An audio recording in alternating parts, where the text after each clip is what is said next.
Ben daha bir nerseni uşul жерде айтып өткüm келip атат. Bir кечиримдүүлүк жөнүндө баардык нерсе ошол кечиримдүүлүк деген нерсе бизде жок болбойбу? Ушул нерсе болуш керек болуп атат. Кечиримдүү болуш керек. Себеби мусулман адам кечиримдүү болуш керек. Анын кечиримдүүлүгү ошо иман болуп эсептелет. Мусулман адамда кек сактоо деген, ичинен жаман көрүү деген, тарым жүрүү сыяктуу жаман сыпаттар мусулман адамда болбош керек. Пайгамбарыбыз айтат, Тайып шаарына барганда, таш барак алганда каны ошо жолошуна толуп калган эле дейт.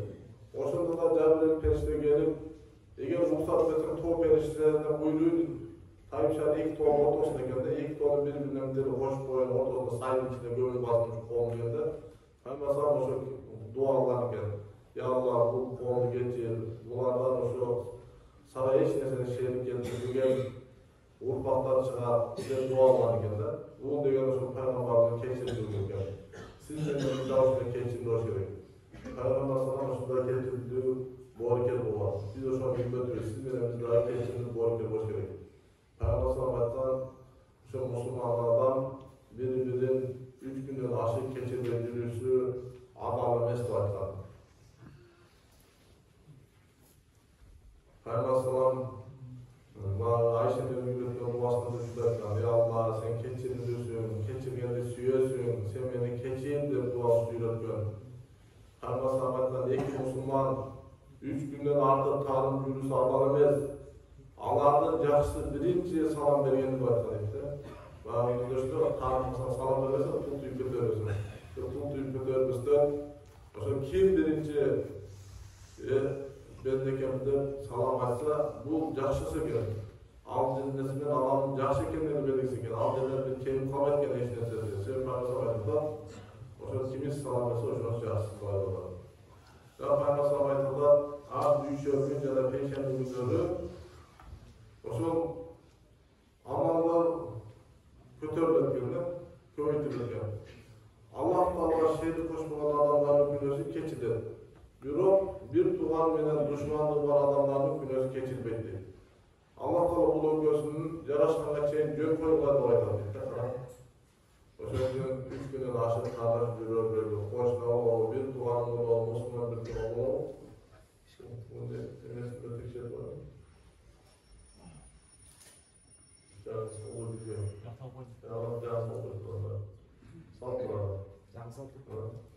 Eşikte halk kaptır olsa kaptır. Yana Peygamber Müslümanlar 3 günden aşıp tanrı sağlam verir.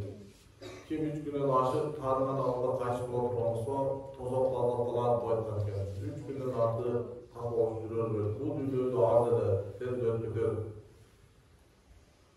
Ошондой урматтуу мусулмандар, ошо бири-бирибизди кечирейли.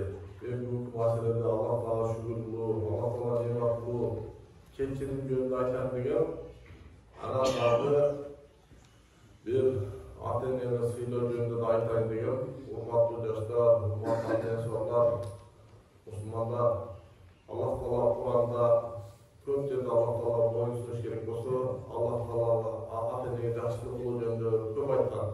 Кайсы жер болсо Аллах Таала боюн сунса, ата-энеге жакшылык деп экөө жан менен келген экен. Ошон үчүн ата-энеси балдар ошо ата-эненин тирүү кезинде кызматын кылайлы, дуасын алайлы. Өлгөндөн кийин гана бол үйдүн жанында туруп алып, 2 күн өтүп коюп, ат сойдум, төз сойдум, жылашын сойдум, атанын, эненин карынан кутулдум деген ойго барбайды. Ата-эненин карынан эч качан кутула албайсың. Керек болсо энеңин мойнуна отургузуп алып, жерди 7 жолу айланып чыксаң дагы энеңин карынан кутулбайсың айткан. Атаңдын бир гана ошол кулга түшпөсө, кулдуктан мусатып ошондо атаңдан кутулуш мүмкүн болсо кутулбайсың айткан. Пайгамбар bir adam kelip adamlar içinden en yaxşı mamle kim tatlı dese senin eneğin var aytkan. 3 yol suranda da senin eneğin degan. 4 günde senin atan da oşunda aytkanda. Пайгамбар hadislerini aytatan. Ata ene senin 5 diye tozog'un degan. Ata-enenin razılığı, Allah'ın razılığı, ata-enenin narazılığı, Allah Taola'nın narazılığı deb aytkan. Oşun üçün ata-enelerimiz tiri gözde kavralaydı, tiri gözde yaxşılık kılaydı. Tirüsünde 1 kilo et alıp vermeymiz, tirüsünde 1 kilo nohut alıp vermeymiz. Ölgönden keyin yılgı soyuyoruz, ana kança çalgılı kıynalıyoruz. Tirin gözünü alıp vereydi, tirin gözünü ata-enelerin duasını alıp alaydı. Şu ata-enelerin duası öte zarlı ekan, hiç unutmaydı. Peygamber aytar, ata-enege yaxşılık kılla, baldarına da yaxşılık görürsün deydi. Oşun üçün ata-eneler sözsüz duasını aç gerek. Azır şu hadis var, bazı hiçbirimiz olmasa gerek, bilmeyeyim ben. Peygamber bir adam gelip aytdı, ya Resulullah, atam beni, ayağım beni ajraştırıp aytıyorlar. Ne kılayım dese, Peygamber ne dedi? Kalasan beyişin darbalasını alıp koy, kalasan koy dedi. Bu degenini atan aytanırsan yaxşı olur diyen söz aytdı. Azır döşünde durmasın, katı derçek bulaşımı, bir ata sen kızı yapıyorsun. Oşun üçün atanın öte olmak gerek. Ata-enenin duasını aç gerek. Köp yerde aytır duası. Varlığımız misal ata-enenin duası bilen жүрөбүz. Hiçbir ata-enenin balasına jaman dua almaydı. Varlığı ata-enenin balam yaxşı olsun dep yaxşı dua almaydı. Musa aleyhissalamdagı enesini жерге koyup atkanda iyle aytken. Uşunча enemi muzdак жерге koyup keterdi деп. Oşonda Allah Taala aytkan, Musa, sen enemi koyup özüň itaat kıl aytkan.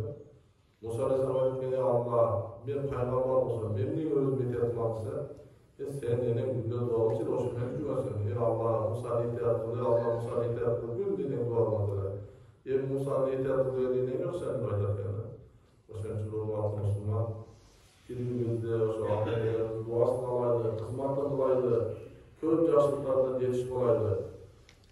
Bir alımdın ata sözü iyile etken, ne iyilayısın, bizde iyile adı aytışığında, özümün iyilayısın dese aytarken, men atamın ötkön ilan yok mu? Beyşin darbasası çok bol oşu iyile atam. Kat men beyşin darbasasını çoğaytman almalıyım. Darbasa çok bol ilan gene. Oşun için atana etingen kılmat kılsan, beyşin darbasası çoğaytken turganda. Beyşin darbasasını çoğaytı alıp, uşunday şır bilmeden turganımdan beyşin eşik açılat gene. Uşun küçülükte olan çağırmasından, tirin gözde ata-enenin kılmatındaydı. Hiç kaçan Allah'ın ağzına atam yutalma etkenimiz. Oşun üçün uşun meselede uşun bir eskerip ötüştüğü uğrar gördü. Peygamber'e gelip suraştan. En yaşamak aysi Resulullah evde öz duada okugan namaz, ata-eneye kılgan yaxşılık, Allah yolunda güreşiyor aytkan. Namazdan kийинкине ata-eneye kılgan yaxşılık en yaxşı amal bu aytkanda. Peygamber sallallahu bir adam gelip, ya Resulullah men siz menen hicrat kılgandan geldi, men cihattan çıgamın degende, ata-enem tirimi de soradı. Ova degende, sen şimdi Allah Taala soğuk malın gidebilir ova degende, anda olsa kayıp barındağı ata-enege yaxşılık kılmaktı dep kanıtsamışım buyurgan gene. Ata-enege yaxşılık kılmak kılуу, hicrat kılуу çoğ soğuk, Allah Taala cihatı çoğ soğuk. Bирок ошого барып ата-энеге жақсылык кылуу андан чоңураак соолук экен. Ошон үчүн ата-энени дуа кылыш керек. Бизде ошо ата-энени өлгөндөн кийин дуа кылыш деп ойлойбуз да.